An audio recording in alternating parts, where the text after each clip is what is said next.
very good evening to all of you out there, my dear listeners. Welcome to Australia On Air Live. This is FanFiction Fridays with yours truly, Golden Microphone. It's been something of a run-of-the-mill week, so we'll get ourselves straight into some news regarding this week's show. Last week we read Octavia and Vinyl. Sorry, I seem to have something in my throat other than a voice box. Now, last week we went right ahead and read Vinyl and Octavia, University Days, Chapter 1, and that got ourselves quite the applause. It seems that it was quite a lovely fic that everyone loved. Very good, very cool.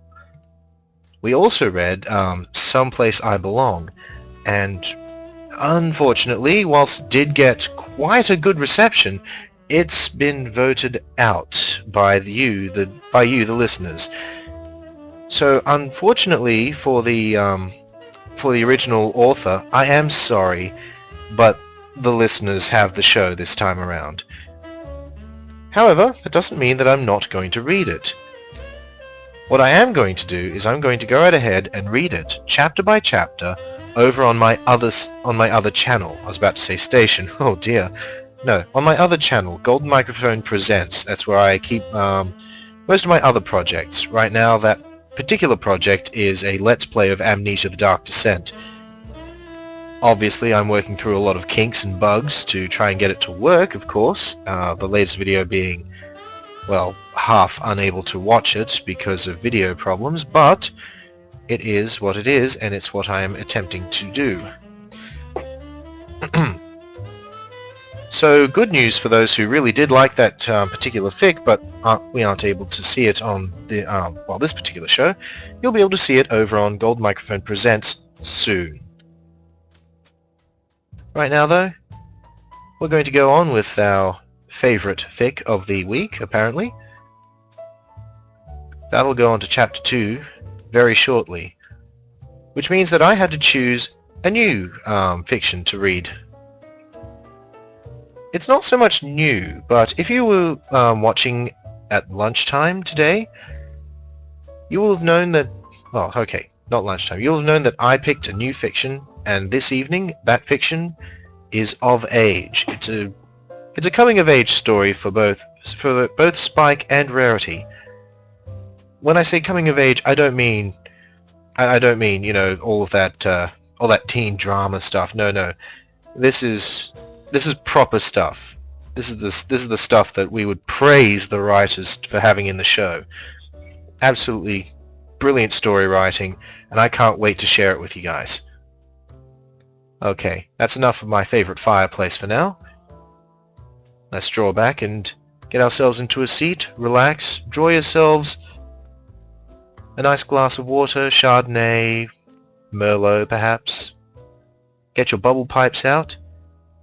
Let's get on with Vinyl and Octavia University Days. For those of you listening to this live and on the chat, I'm about to post a link into the social stream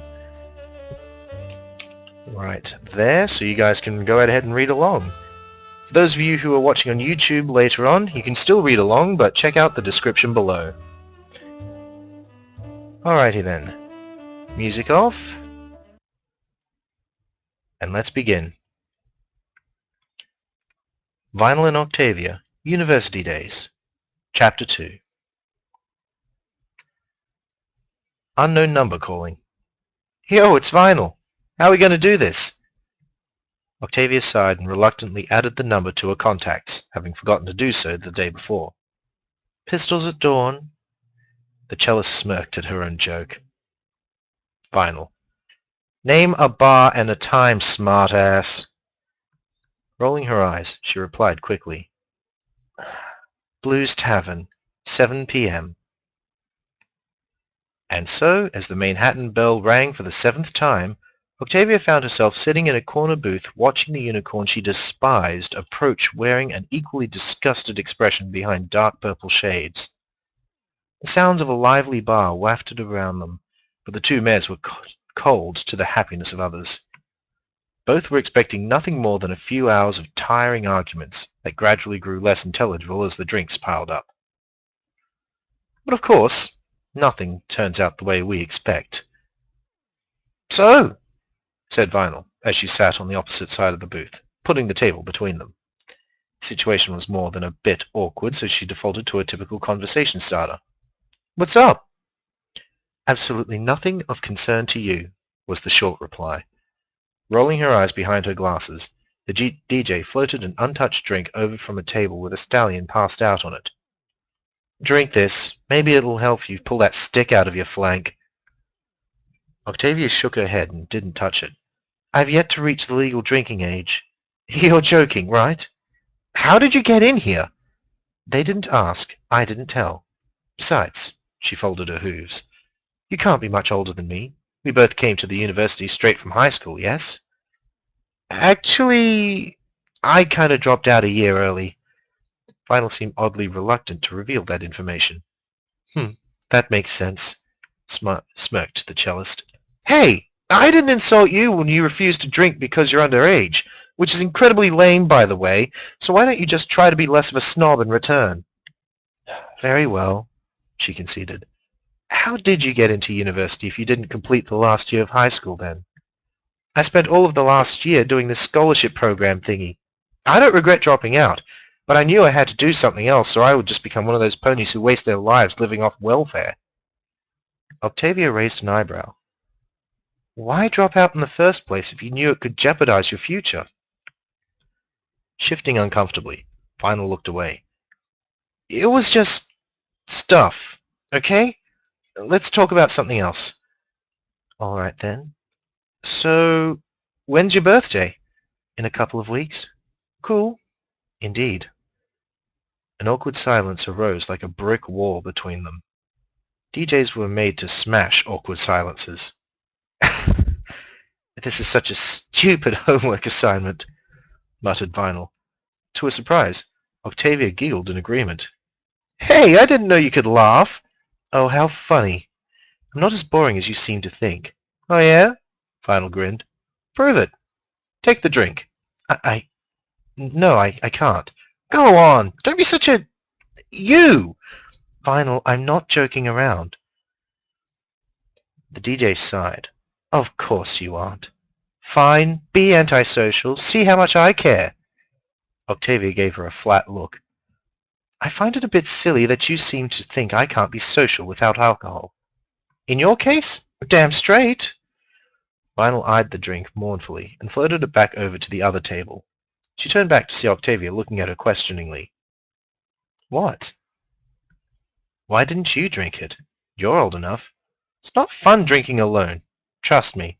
Don't abstain on my account. I was hoping your sanity would be linked with your blood alcohol level. I'm not that crazy. Am I? The unicorn seemed so surprisingly unguarded that Octavia decided to respond truthfully. No, I suppose you're not. I admit I made many assumptions about you based on our rather heated discussion in class. Not many of them were positive. She hesitated for a second before continuing.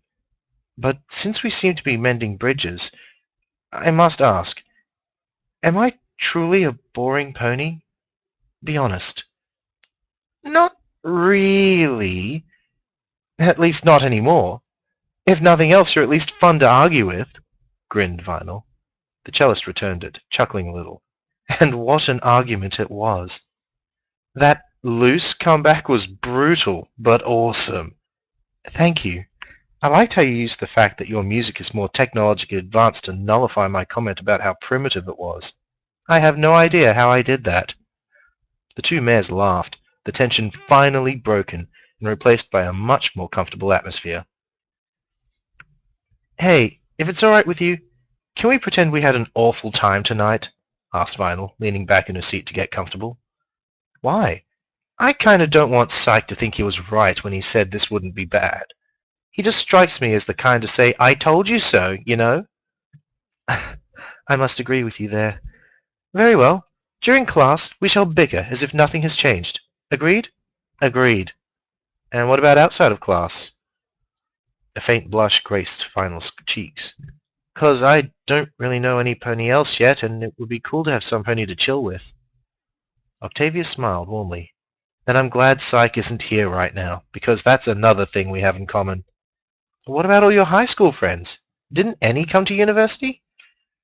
It was the grey mare's turn to shift uncomfortably. No, was all she said. Oh, that sucks. So do you live on campus? Yes, in the student village. And yourself? Nah, I've got a crappy apartment not far from here. It must be annoying having to travel to the university every time you have a class. Yeah, I've only done it for 1 week and I'm sick of it. Well? Octavia asked expectantly. Well, what? Replied the confused DJ. What are you going to do about it? Her companion shrugged. I don't know. I could try to get a place closer to uni, but I'm pretty sure they've all been taken. The answer seems obvious to me. Just get a campus flat, like I did. Vinyl scratched her chin. You think I should? Definitely. In fact, I think if you got in contact with whoever is paying your scholarship, they could probably help you find the best option. Really? I'll call them tomorrow. She laughed. You give some good advice, Octavia. The cellist laughed with her. It seems reading thousands of university pamphlets has finally paid off. You must have been pretty damn excited for it. What can I say? I'd imagined it for so long. Every single class and pony I would meet, all the friends I would have, and how every pony would be nice and respectful because it's a grown-up environment. Silly stuff like that. Nice and respectful, huh? I guess I kind of ruined your first week then, huh? With a chuckle, Octavia shook her head.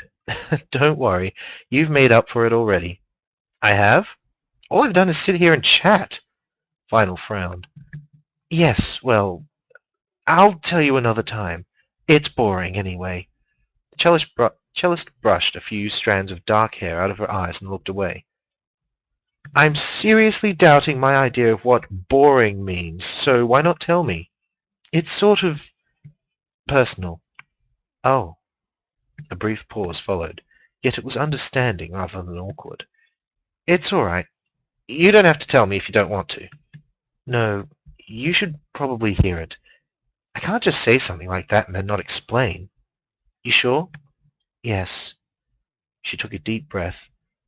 Before uni, before our class, I was quite lonely. Every pony gets lonely once in a while. I don't think you understand the unprecedented level of loneliness that I was experiencing. Okay. So why were you lonely? A mare like you must have tons of high-class friends to hang with. Octavia reddened and turned her eyes down. Not really. Oh. Vinyl wasn't sure what to say in the wake of that revelation. After a few moments, Octavia continued quietly. I didn't have tons of friends, or just a small amount of friends, or any friends at all. Her eyes remained lowered in embarrassment. That's... The DJ fumbled for the right thing to say. Yeah. Sucking in a deep breath, the grey mare rubbed her face with her hooves, as if to scrub away the last few seconds. Sorry, she forced a laugh. That was completely out of place to say. I wish I hadn't said anything now. No, it's fine. Not the no friends part. I mean, please, just forget it. Let's talk about something else. All right. Lionel looked thoughtful for a moment before continuing. Well, you shared something personal, so I should as well. That way you won't have to worry about me backstabbing you and telling every pony. A small, sincere smile graced the cellist's lips. Thank you. You might not be saying that when I'm done. She took a moment to gather her thoughts. Okay, this is a little pathetic, but I wasn't that great at school. I sort of failed. Everything. That's why I took it so badly when you made fun of how I'm a dropout. The unicorn leaned on the table and rested her chin on her hooves. I spent every year trying so hard to do well, but I got nowhere. I was like the class idiot in every class. The only thing that kept me going was my music. Her eyes were hidden behind tinted glass, but the rest of her body lit up suddenly, bursting with life. I couldn't analyze texts or solve equations, but when I got behind the mixing table, no pony could keep up with me. I was the god of my music class, and every bass wobble was my gospel. She grinned and raised her head from the table. I played everywhere I could for as long as I could. The other fillies and colts could have had their test scores and their good grades. All I wanted, all I needed, was my music. Octavia held back a chuckle at the DJ's enthusiasm. She too had felt the warmth of music in an otherwise cold world. But she held her tongue, for the story was not over. But... The smile slipped away from Vinyl. No pony else thought the same thing.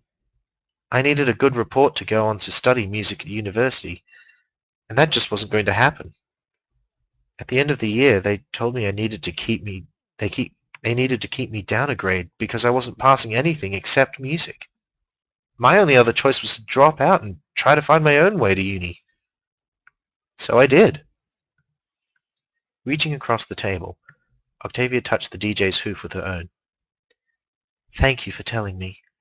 Considering I've been nothing but rude to you since we met, I'm surprised you trust me with all of that. Like I said, it's your insurance against me ever telling any pony what you told me. Or, yeah, trust sounds a lot better. But my story wasn't even a story. It's just a sad little fact. You. There is so much more to you than I imagined. Her stare was so intense that Vinyl blushed and looked away. Well, thanks. The cellist realized how she was behaving and retreated to her side of the table, also blushing. Please excuse that. I was caught up in your story. It's fine, really, totally fine. Nevertheless, it was inappropriate, and I'm sorry. Vinyl giggled at that. We're in the corner booth of a bar. This place has seen way worse stuff than just touching hooves. What? The mortified expression worn by Octavia as she took a second to look at the seats and table made the DJ laugh harder. Relax. This place gets cleaned every night. Probably. Vinyl liked watching her squirm with discomfort. Still, I think it's time for me to head back to the campus. I can't risk messing up my sleeping pattern. She slipped off the chair and gingerly put her hooves on the ground. Aww, whined the DJ before she could think. The cellist gave her an amused smirk. I didn't realize you were enjoying my company so much. Well, let's pretend I didn't do that. So I'll see you on Monday then? Definitely. Octavia hesitated, biting her lip in contemplation, but did nothing and simply trotted away. Vinyl watched her go, even going so far as to half climb onto the table to see the dark mane vanish out the door. When it did so, she sunk back down into her chair. Definitely, she muttered. That there was part 2 of Vinyl and Octavia University Days. Remember, kids, if you want to keep this story going, vote yay or nay in the chat and in the poll, which I totally forgot to put up last week. Ha ha ha ha, oh dear. Totally forgot to put that up last week on the Facebook page. I will make sure to do it this time. But if it doesn't go up, comment yay or nay in the YouTube video when it goes up. For those of you who are watching on YouTube, go right ahead and put your vote in the comments after the show is done. For now, though, since we are going through the show, I'd like to show you a little something. A little video that I found today, of all days, actually. Now, if I can get the... Let's see if I can get the... Where is it? Oh, that's right. I need to get the screen region onto my media player. There we go. There it is. It's just sitting there, being silly. This is Octavia versus Fiddlesticks.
Credits will indeed be in the description after this.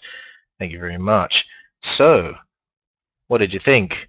University days to be kept or to be shunned and have new fiction to be sent on? Just to give you an idea of what I think at the moment, if we keep University days, I'm going to have to keep finding Octavia and Vinyl Scratch related music to play after it. So, that's up to you guys. Unfortunately, yes, I did break the fourth wall by destroying my stream there, but that's okay.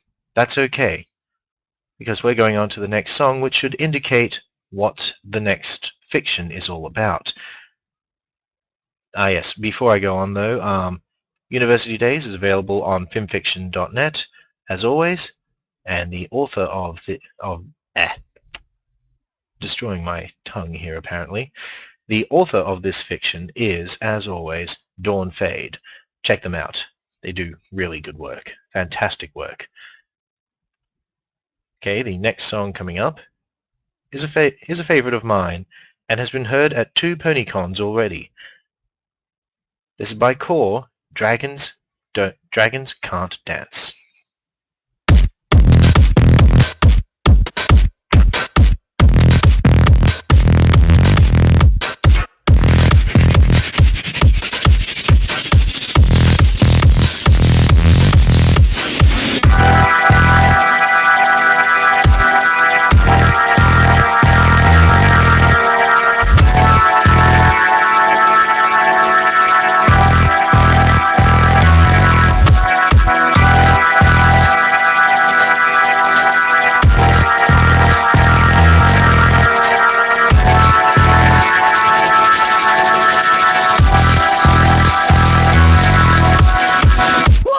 Dude, that's creepy.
That there was Core W's.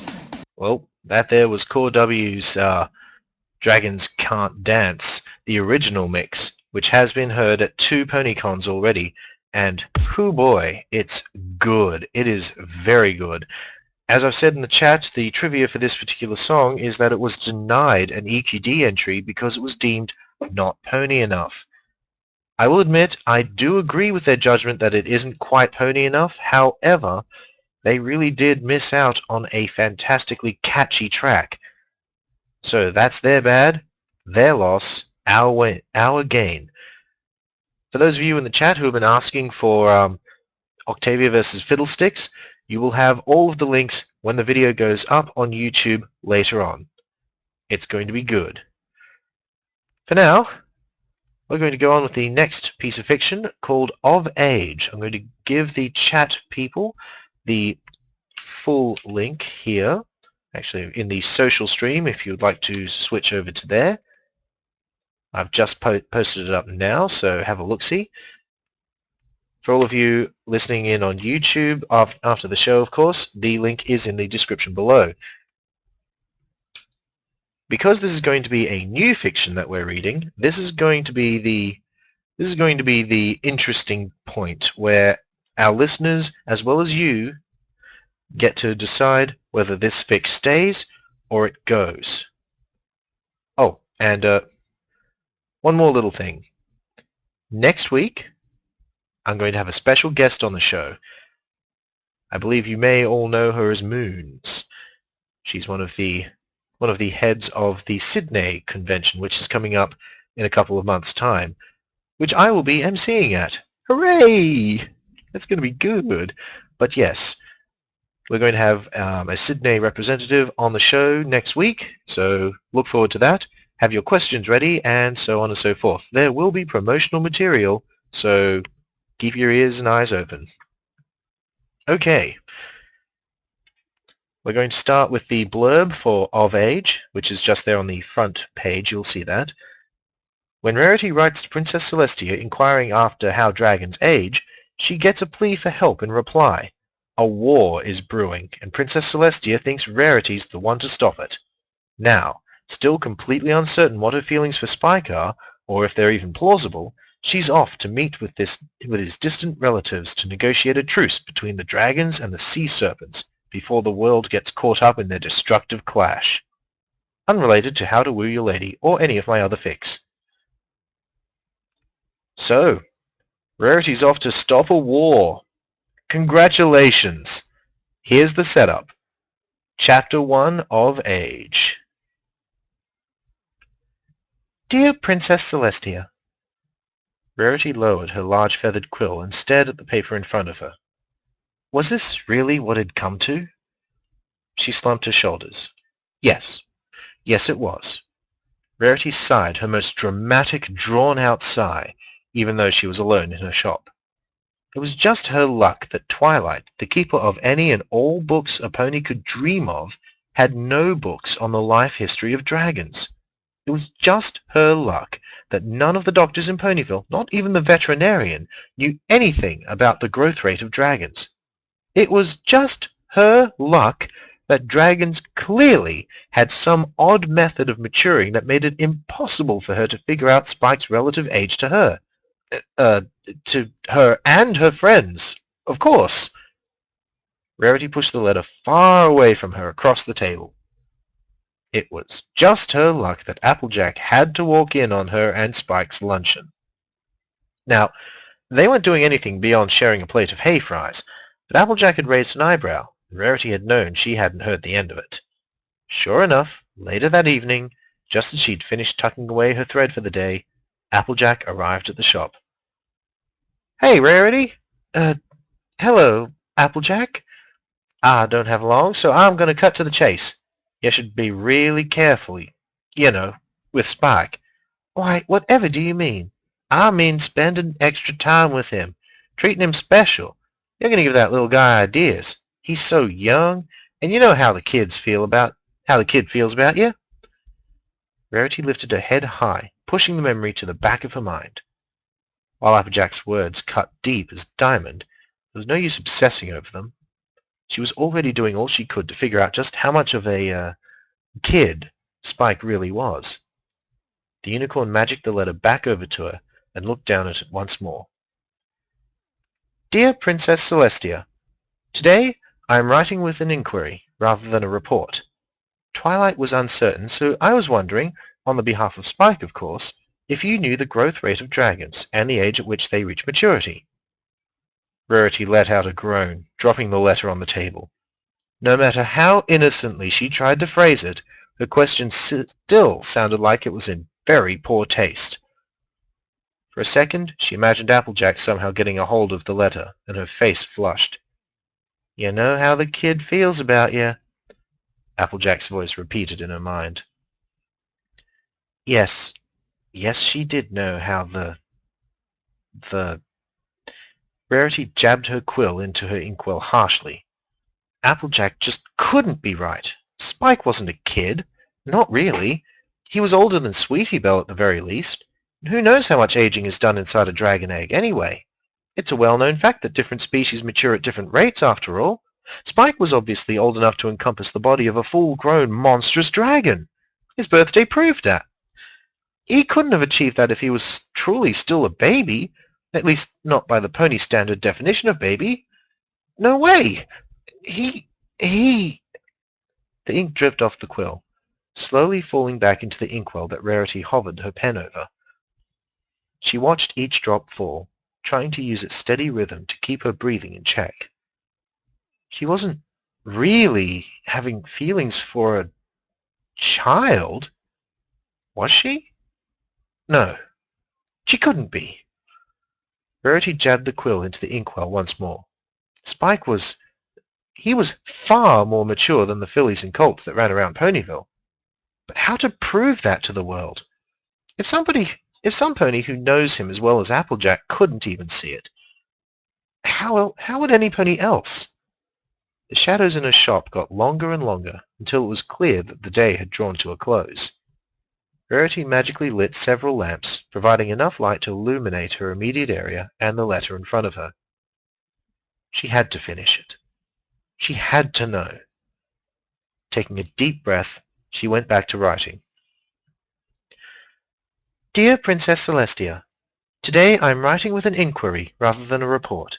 Twilight was uncertain, so I was wondering, on the behalf of Spike, of course, if you knew the growth rates of dragons and the age at which they reach maturity. I will be honest in this letter, dear Princess. While I am asking for Spike's sake, I am also personally curious about all things dragon, their culture, their biology, their behavior, etc. Anything and everything you could pass on to me would be most appreciated. Thank you for your time. Sincerely, Rarity. There. That didn't sound so bad. Rarity set down her quill. Perhaps she'd been worrying for nothing. Her wording was innocent enough. As long as Princess Celestia didn't do one of her annoying see right through what you're saying things, she should be all right. Now to send it. Spike opened up the library door to reveal a dark evening sky and a beautiful white unicorn who stood in contrast to it. Rarity! He exclaimed, unable to keep back a huge smile. Hello, Spike, Rarity replied. A slight tremor colored her voice, and Spike furrowed his eyebrows, stepping aside to let her in. I was wondering if I could ask you a favor. Anything, Spike agreed quickly. He trailed after her as she wandered further into the library, watching her carefully. She seems nervous. But why? Is Twilight in? Rarity asked, glancing around. Yeah, but she's busy star mapping up on the balcony, Spike said. I can get her if you want, but I don't think she wants to be interrupted. Oh, that's all right. Rarity levitated a rolled-up parchment out of a saddlebag. I really just came by to see if you could send this letter to Princess Celestia for me. A letter. Of course. She's not here to visit me. Oh, I see, Spike said, trying not to sound overly dejected. As Rarity levitated the letter towards him, he noticed it wavering a little in the air, unsteadily. It was almost as if she doesn't have her usual magical control. What's gotten her so worked up? Anything the matter? Spike had to ask. Oh, no, Nothing's the matter at all, Spike. Just sending a letter. Just a simple letter. Short, concise. Just wanted to write the princess. You know. Rarity trailed off. Spike eyed her. Yeah. Something was bothering her. It couldn't have been more obvious if she'd had the word unsettled written across her forehead. But Spike said nothing else, and instead just caught the letter out of the air from where it had hovered. He took a deep breath in preparation to send it, but as he did so, Rarity took a tremulous step forward. "You sure you want this sent?" Spike asked, looking over her way. She sure didn't look sure. "Of course," Rarity replied, edging one corner of her mouth up in a forced smile. "Completely sure. Just please hurry up and do it." Spike shrugged. If she wasn't going to tell him what was going on, he wasn't going to ask, as much as he wanted to know. He inhaled deeply and breathed his green fire at Rarity's letter, sending it the princess's way. "There you go," he said once it had fizzled away into the night.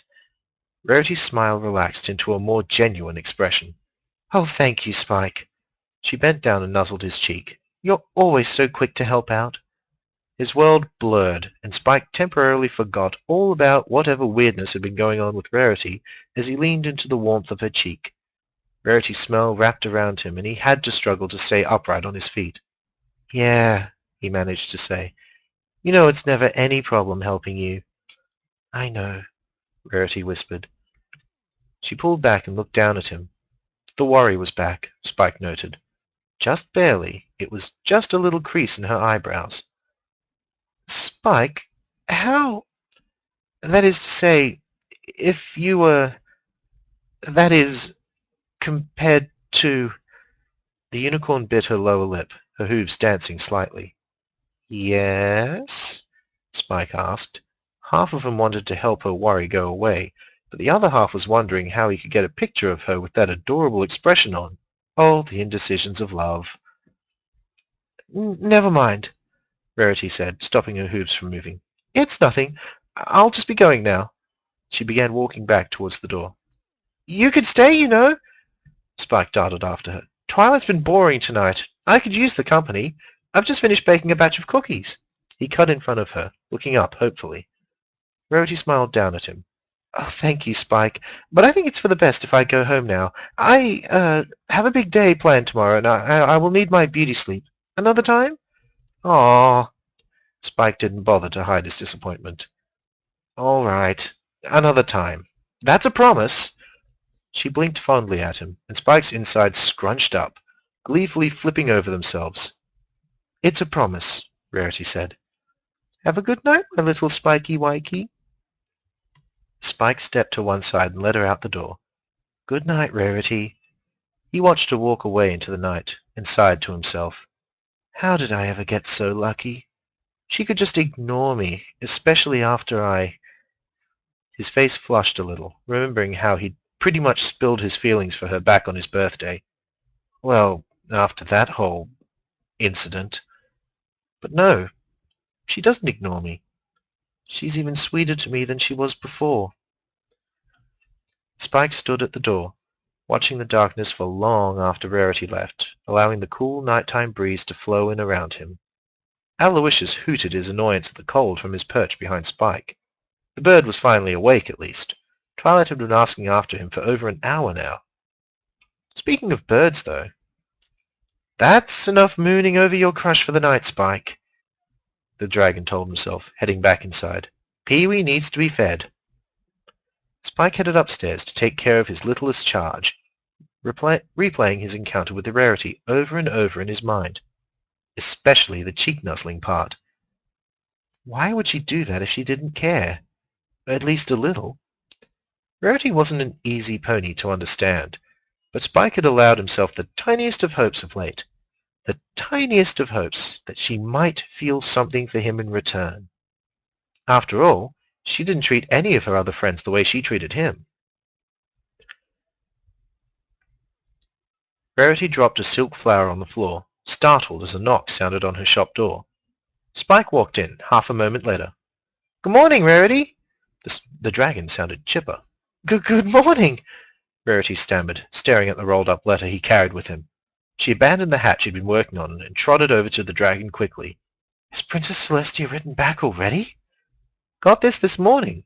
Spike held up the letter. "Figured it was probably a reply to you, so I didn't open it," he said, relieving Rarity's biggest fear before she even had a chance to voice it.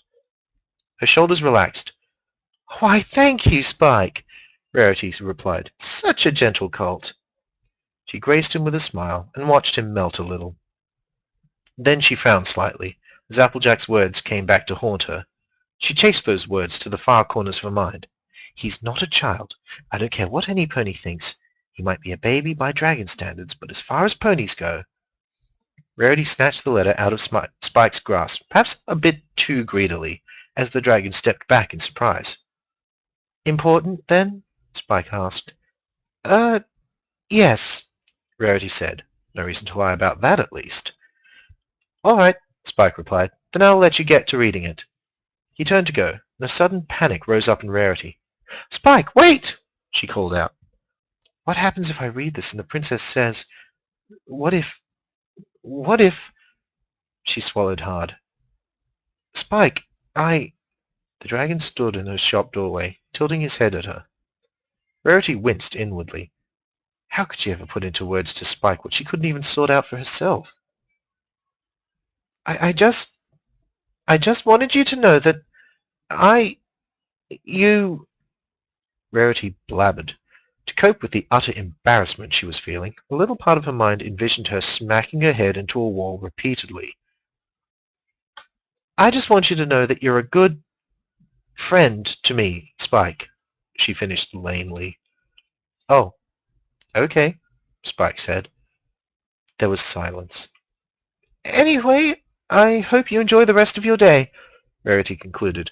It might have been the most incoherent ramble she'd ever given, but confounded if she didn't finish it off politely. She was a lady, after all. "Thanks," Spike said. "You too." The dragon turned and wandered back out of the shop, and Rarity had to exercise her full willpower not to rush out after him. Rush him out faster. That's what I meant to say. As soon as he was finally gone, Rarity flipped the sign in the shop's window from open to closed and tore the ribbon off the letter from the princess. Her eyes moved back and forth over the paper, taking in every word, and getting wider every moment. "Why, that wasn't the point at all!" Rarity gasped, dropping the parchment. "What is this?" The paper floated down gently to her neatly swept shop floor. Rarity gaped down at the letter, steadying herself against the wall with one hoof. Staring back up at her was the following message. "Dear Rarity, thank you so much for your letter. You have impeccable timing. Few know of this, so I would thank you to keep it to yourself for the time being. The dragons and the sea serpents are on the brink of war. Our equestrian pony emissaries have all been turned away from the conflict by one or both sides. They simply refuse to allow us to mediate. However, the sea serpents did mention that they would allow one pony to step in. Just one. That pony is you, Rarity. I am unsure as to why they've requested you, or what you may have done to win their favor, but they seem to hold you in the highest degree of esteem.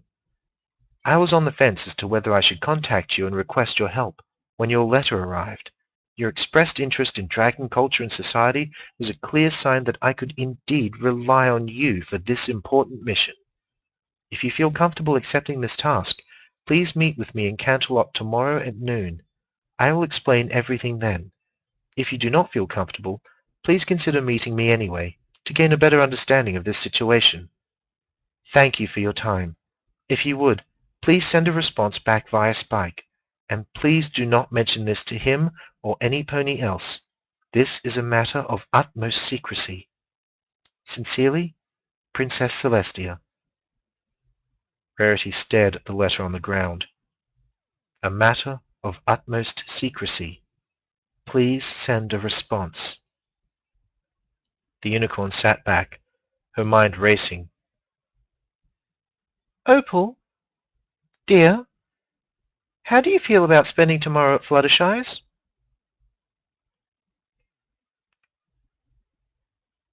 That, ladies and gentlemen, is the surprising first chapter of age. Once again, for those of you in the chat, please comment a yay or a nay to keep or discard this story. For you listening on YouTube, same deal, but in the comments below. We are very close to the end of the show, so we'll finish off with what has apparently been voted in as the finishing song for all of us. Once again, ladies and gentlemen, thank you very much for joining me tonight for these wonderful pieces of fiction. We certainly hope to hear from you next week. Same time, 10 o'clock, same place, Australia On Air Live, with me, Golden Microphone. And next week, a special guest. Awesome! Please tune in for that. Right now, the pony no pony should ever give up. Good night, everyone.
Thinking of you wouldn't get this from any other guy.